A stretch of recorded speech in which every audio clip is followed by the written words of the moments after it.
karena media sosial itu tuh juga sangat terhubung dengan kehidupan nyata kita, jadi kayak memberikan dampak, memberikan efek ke kehidupan nyata kita.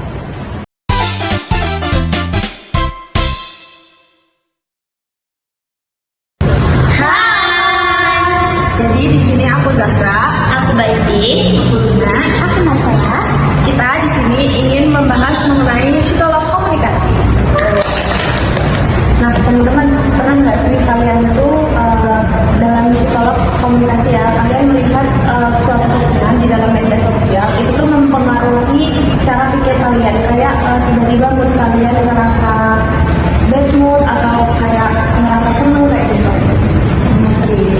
Apalagi kalau kita lihat video lucunya, kita ketawa, ini habis itu videonya sedih, kita sedih, itu kayak mempengaruhi kita banget. Karena video sedih itu biasanya suka relate sama kehidupan, jadi kita kayak merasa hal tersebut itu benar gitu.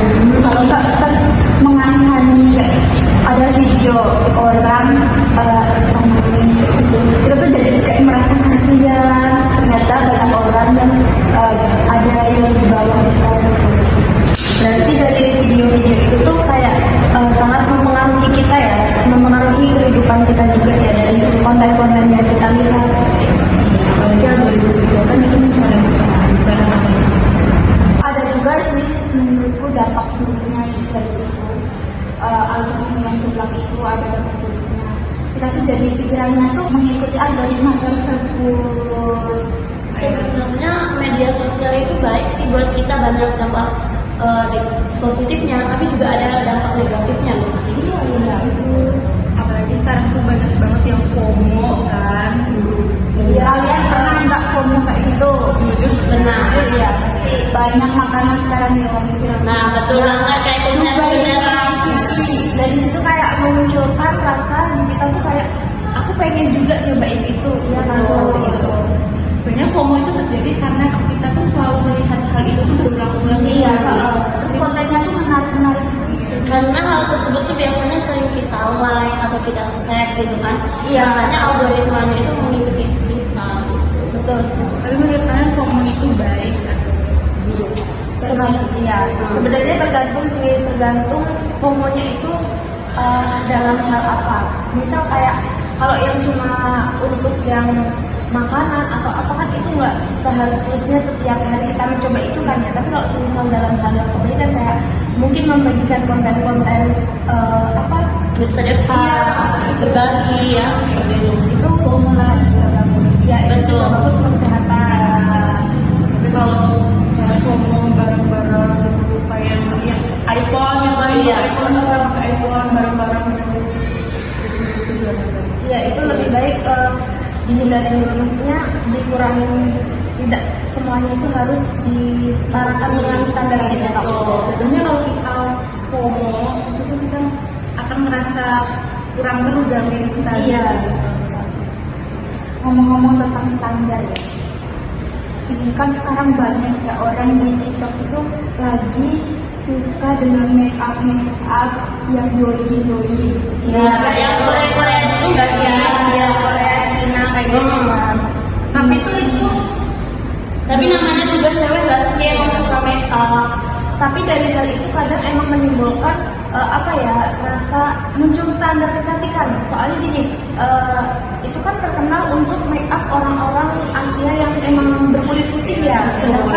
Iya betul sekali. Sedangkan kita yang orang Indonesia itu kan lebih sebenarnya kulitnya sawo matang. Jadi itu tuh membuat memaksakan standar kecantikan. Iya. Padahal sebenarnya cantik itu tuh nggak harus dilihat dari putihnya aja. Betul.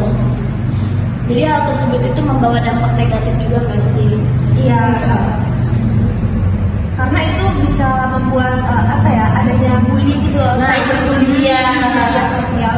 Kayak semisal kita melihat ada konten kreator yang mungkin kurang dari fisiknya ya, kayak itu maaf banget, itu jadi kayak orang-orang tuh ngehujat gitu loh. Tapi kalau semisal ada orang yang cantik, yang putih, kayak gitu orang-orang tuh ya udah dibikin seneng gitu, dibikin happy. Biasanya orang kayak gitu, yang biasanya orang yang berkulit putih itu melakukan kesalahan. Iya. Tapi mereka tetap dinormalisasi. Ini tuh menimbulkan rasa insecure ya sih. Iya. Jadi membuat mental orang tersebut jadi kayak down gitu. Betul. Karena Apa ya? orang Karena hal itu juga kayak orang-orang tuh yakin kayak, oh berarti beauty privilege itu benar-benar nyata. Karena kalau melihat orang-orang yang cantik, orang-orang yang putih itu melakukan kesalahan, mereka tetap dibela. Sedangkan kalau orang-orang yang mungkin maaf biasa aja kayak gitu, ya mereka malah tambah menghujat kayak gitu. Nah, teman-teman, kira-kira menurut kalian ya gimana caranya biar kita tuh tetap bisa bermedia sosial itu tuh dengan cara sehat gitu, tanpa adanya kayak bullying kayak gitu. Menurut aku kita bijak dalam menggunakan media sosial sih, penting banget. Seperti misalnya Kita kalau kita jangan gampang terpengaruh gitu nggak sih sama sesuatu yang baru aja kita lihat. Misalnya ada sebuah kata-kata normalisasi gitu, itu jangan gampang terpengaruh nggak sih? Karena kan itu hanya sekedar kata-kata.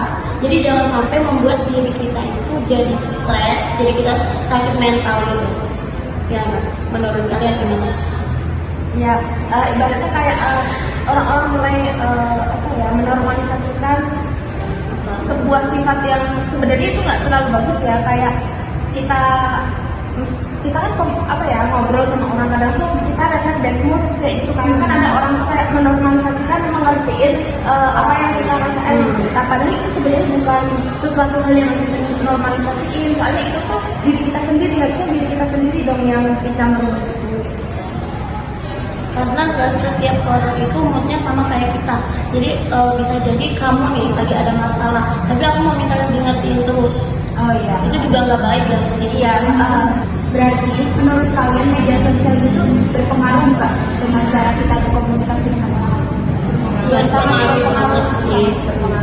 Kayak ibaratnya dari kita apa yang sering kita lihat ya, kalau misalnya kita sering lihat konten-konten yang negatif kayak gitu, otomatis pembawaan kita, watak kita itu akan ikut Negatif. seperti itu. Dan juga cara apa tadi kata komunikasi. Cara komunikasi itu berpengaruh nggak? Berpengaruh karena bisa jadi ini dia itu ada pengalaman yang sama gitu. Ya nggak sih?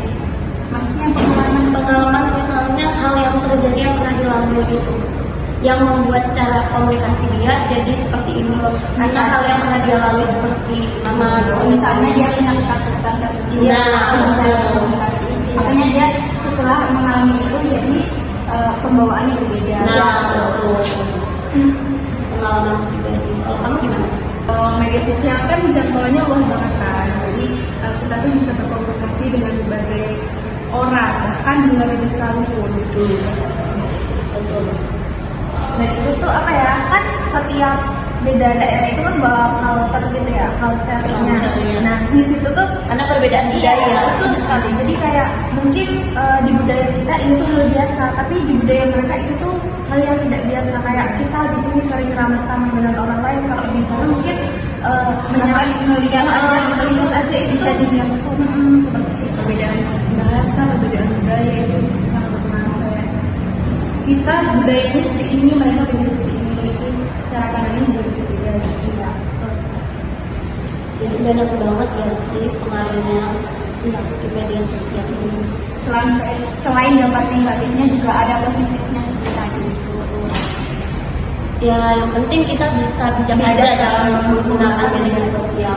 Karena media sosial itu tuh juga sangat terhubung dengan kehidupan nyata kita. Jadi kayak memberikan efek ke kehidupan nyata kita. Tapi sekarang kan udah serba media sosial kan, kita apa di media sosial, Belanja di media sosial, beli makan media media sosial. sangat canggih sih sekarang. Iya, kita harus bijak tadi itu. Kalau memposting sesuatu itu harus cek ulang. Literasi juga penting. Iya, betul. Agar tidak melukai orang lain. Iya, betul. Etika dalam media sosial juga penting, jangan komentar negatif di media sosial. Iya, betul sekali. Seperti menghujat itu yang menghujat tanpa mencari tahu berita sebenarnya yang bisa menyebarkan hoax. Ya, itu berkomentar yang baik-baik dan cari info terlebih dahulu kalau ingin mengomentari sesuatu. Betul. Itu yang mungkin Cukup itu saja.